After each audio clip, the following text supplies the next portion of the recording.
perhaps the most common is that we will identify a country that has resources our corporations covet, like oil,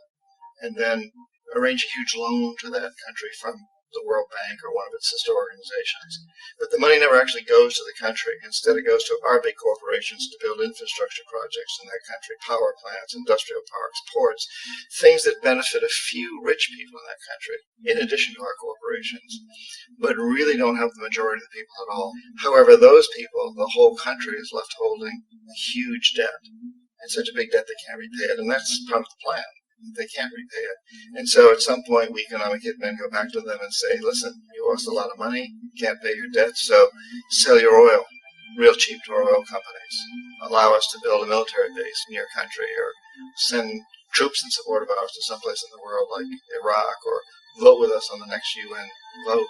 to have their electric utility company privatized and their water and sewage system privatized and sold to U.S. corporations or other multinational corporations. So there was that whole mushrooming thing, and it's so typical of the way the IMF and the World Bank work, that you put a country in debt, it's such a big debt it can't pay it, and then you offer to refinance that debt and pay even more interest,